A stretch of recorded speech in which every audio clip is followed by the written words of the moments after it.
Okay, so here we are. We are in the inaugural edition of what I just named Trout, Where's My Deal? And we'll be interviewing the famous director of marketing here at TD&A, Sofia Eisenberg. Sofia, say hi. Hi, Gil. Thank you so much for having me on here Are today. you kidding? No, well, how it started is kind of funny. Like, I guess, part of what we do in marketing is let people know the folks we have working here at TD&A. And you asked to interview me. And so, I thought that was really boring. So, like, I retraded the deal, Sophia, and I asked you to be the first guest. Thank you. So, I appreciate it. 100%. So really the goal of this is, if there's a goal, and we're kind of making this up now, it's talk for 5 minutes, conversational. Have you seen the list of questions, Sophia? I have not. So it's Okay. I'm all ears and I'm all There, answers for there you. isn't one. Uh, so good. So really what we're going to try to do is do two things. We're just going to talk about, what makes collaboration great, kind of how do we collaborate. We'll kind of maybe hit on the kind of, in office, ways we collaborate. And then we'll also kind of talk about, how we sell real estate and work in real Cool. estate. And a lot of that has to do with you being kind of the touch points between the property, the agents, and the recipient, the buyer, the tenant. So I think that's strategically important for any commercial real estate entrepreneur, buyer, seller, broker to talk about. So, Absolutely. so what did I say? 5 minutes? Okay, Sophia. So you're going to tell us your life story. You have 2 minutes. So who are you, Wow. Sophia Eisenberg? So No looking at resumes and things like that. I'm Sophia. I went to Genesee High School. And after that, I then went off to Muhlenberg College. I graduated magna cum laude, Whoa. um, with What a does that major mean? in that's high You're a good honors. student. So you can spell uh, words like refrigerator. kind of, yeah. But I had friends in Um, college who graduated Bibo ergo sum. Do you know what Bibo ergo sum means? I do not. Can you educate Okay, me on no, that? no, I really know. Okay, continue. Sorry. I graduated with a major in media and communications with a minor in entrepreneurship and innovation. During the course of my 4 years at Muhlenberg, I held four various internships, two of which were in real estate. And at those real estate companies, I held a marketing position. So, I really, really love the whole marketing aspect within an industry of real estate. After Muhlenberg, after my graduation, I immediately got hired to work for the Baltimore Ravens, completely different industry. At the Baltimore Ravens, I worked in the ticket office for 2 months. At the time I was At hired, Raven, you were at Raven Stadium. Baltimore You're Ravens, basically, yes, and yeah. that NFL team. That's At the it. Wait, time, I'm not really a baseball fan, but I know that I guess they were just in the playoffs, right? correct, Right, correct. right. Was Yes, that where Taylor Swift was there? Like, yes, yeah. yes. Uh-huh. But basically, at the time when I was hired, it was the peak of COVID and we weren't allowed at the stadium. And so I was hired to work in retail, but that's when COVID all hit and they didn't want to, diminish our ability to work as a whole for the Baltimore Ravens. So they moved us to the ticket office where I dealt with PSL owners. So during those 2 months, I worked with at the ticket office. After those 2 months, I then merged into retail where I was working with the players, et cetera, et cetera. And, I really realized that through various internships, through various types of industries where I dabbled my way into, seeing what I like, what I don't like, I have figured out that, working in sports is maybe not my niche that I really like, and I want to get back into real estate. And so I then reapplied to different internships, and I came across the position of brokerage support specialist for TD&A, and I've heard great things about this company, and I was like, why don't I give it a shot? If they're true. I've been here for now 2 years, and I am blessed to work for such a great company organization that provides in-depth, real estate to the whole DMV area, and that dabbles in a lot of real estate tenant representation, landlord representation, everything. So I'm really, really happy to be here and work with such great agents who are experienced just like you. Right. You would work with the whole team too, right? Like 20 Correct. people Not or right. correct. What's your official title, Sophia? Marketing manager. So I was Okay. promoted last year to All marketing right. manager, and now I hold a role of the marketing manager. 1 second. Okay, I have a good idea. So, what's Ashley's title? Administrative ninja. Administrative ninja. That is such a. So we gotta like maybe like what I'm talking about. We gotta kind of like spice up your title. I think from like I marketing think manager for like marketing market ninja or something. marketing kick something or other. I don't know. All right, we'll figure that out later. That's talk about that off the record. Okay, so one of the kind of strategic things that we do have to talk about, and I think it's very appropriate, which is kind of why I wanted to interview you actually rather than interview me or whatever, is the importance kind of.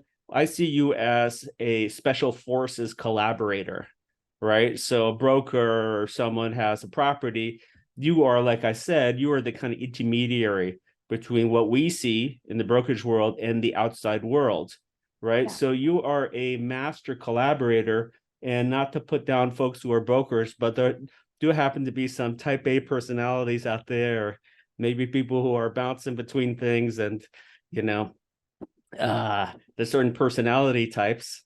So you seem to kind of be able to finesse that, but still get stuff out the door, right? And like Steve absolutely. Jobs said, real artists ship, right? If you're an Absolutely. artist, you have a vision, you got to ship it. So Absolutely.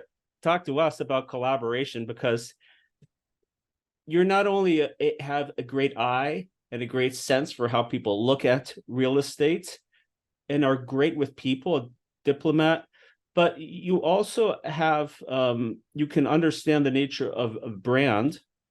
and you can kind of funnel what the agent describes into something that's visceral, something impactful. Just Right. talk about collaborational chops, which Yeah, are so awesome. at TD&A, we really pride ourselves on the high level of integrity that both the firm and the team brings all together, and we are very committed to the collaborative efforts that we output into this company. We're all open-minded, we all think open, we all have an open-minded approach into the things that we deliver to our clients and the services we provide. And you know a lot of this collaboration and the consultation with the transaction on a wide array of sales and leases has really propelled the not only market but the market that we pride ourselves in, which is commercial real estate. And I really think that that you know is a way that I think of it, because in the work that I provide to our clients and to landlords and whatnot, is that I want them to look at us as much as that we look at them. So like if they look at us as, we are the prime figure of we are going to sell their property, I want to provide them the expertise and services that I can provide them. And that comes with collaboration. That comes with me providing, outpouring so much love into creating such a nice brochure for these landlords to give to the agent, and then for the agent to Right. then give to the landlords. And so I really, you know, among all of the versatile advisors in this company, I really pride myself into allowing them to share their thoughts in the brochures that I put into making these, and hearing their, feedback, fixing everything that they do, and then sending it off to landlords, and also Right. experiencing it myself, like seeing these landlords firsthand, going out to these properties, doing drone shots, taking pictures, and Right. listening to them, and hearing their sense of vulnerability of wanting their property sold, and making sure that they know that they're in good hands, that we can provide such strong, we can execute that project that they want to see in such a strong foundation.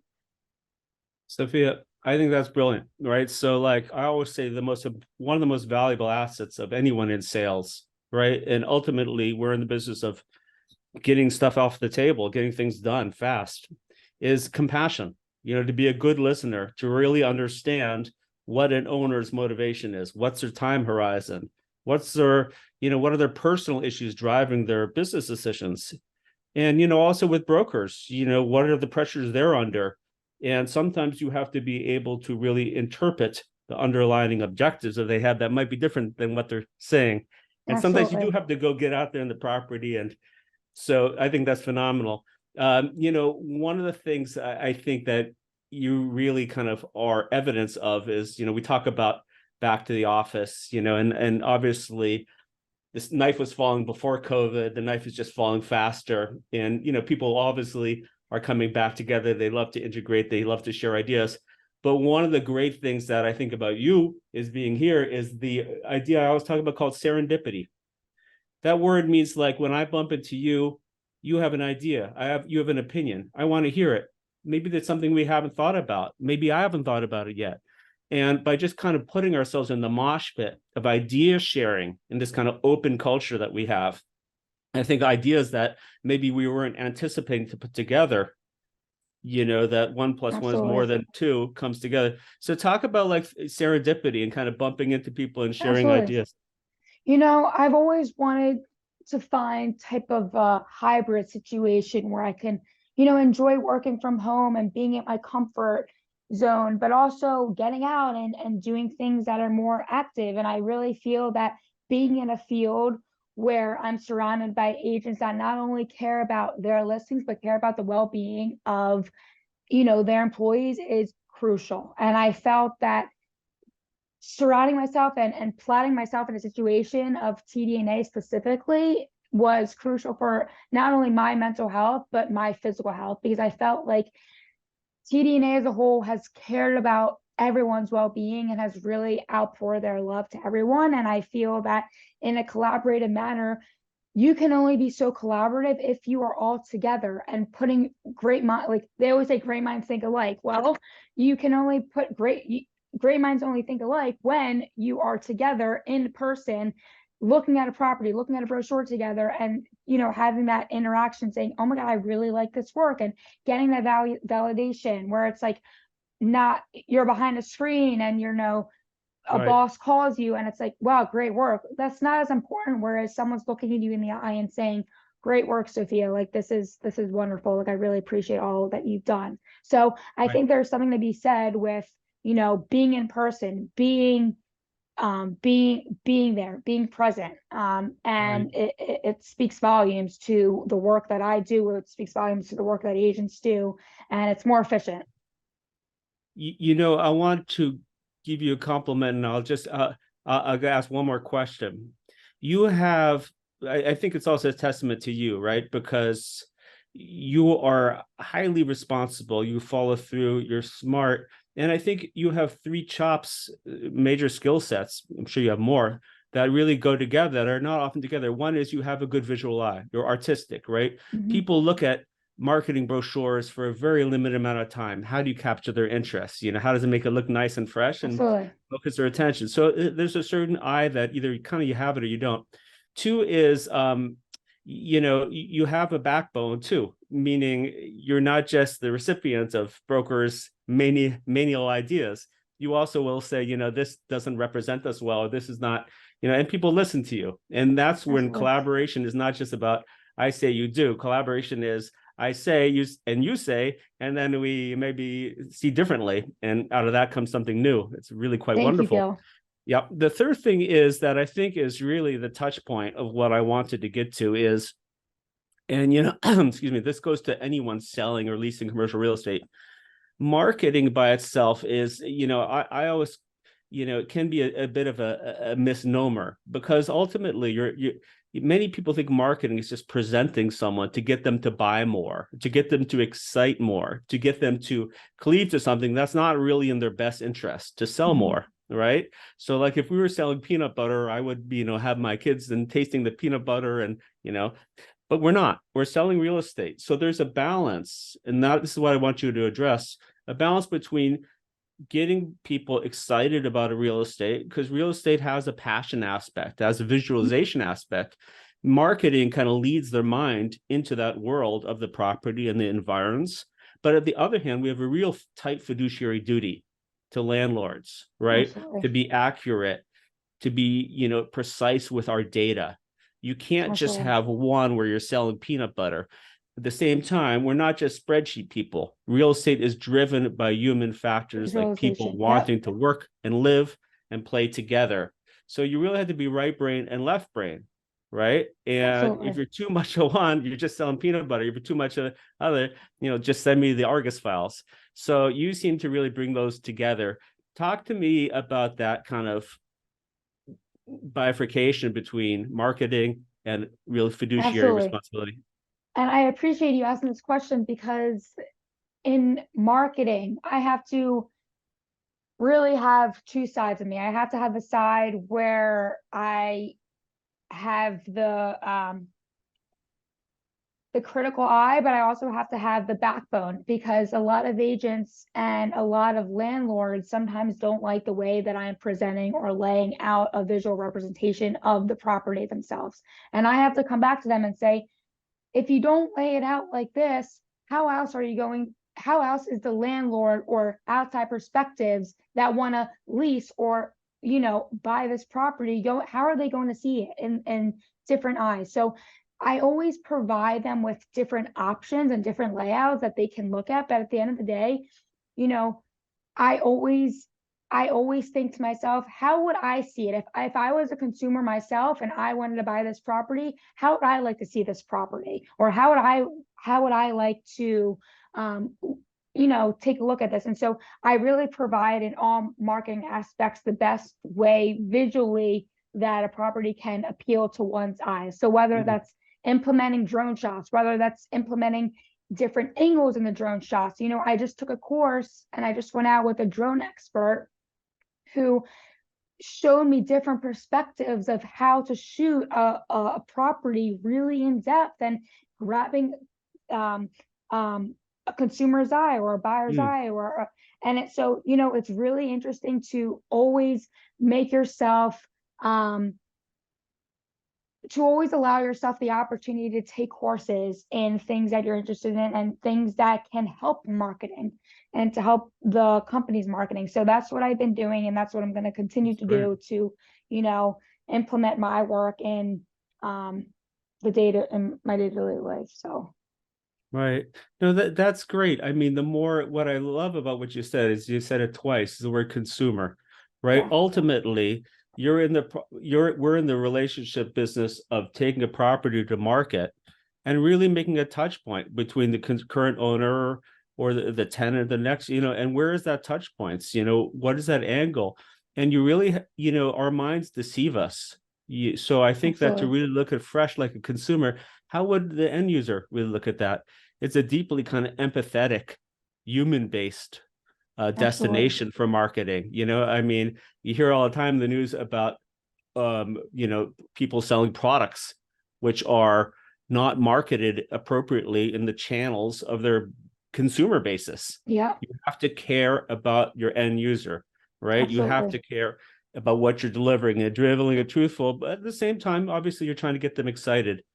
So I think that's a beautiful, beautiful answer. Great. Thank you. Okay. So I think we're done. Are we done? Oh, wonderful. This is Do the you want to ask me first. anything else? No, I don't think so. No, I'm gonna Wonderful. stop the interview before you ask me any questions because that was the whole point. So who do you think we should have as our next victim of Trout? Where's my deal? Should we ask the administrative ninja? I think so. I think that would be a great option. All right, awesome. You're the best. We really appreciate your time, your intelligence, and your commitment. So Thank you, thank you, Gil. I Sofia. appreciate you taking the time. Okay, of course. Be Okay, well. bye-bye.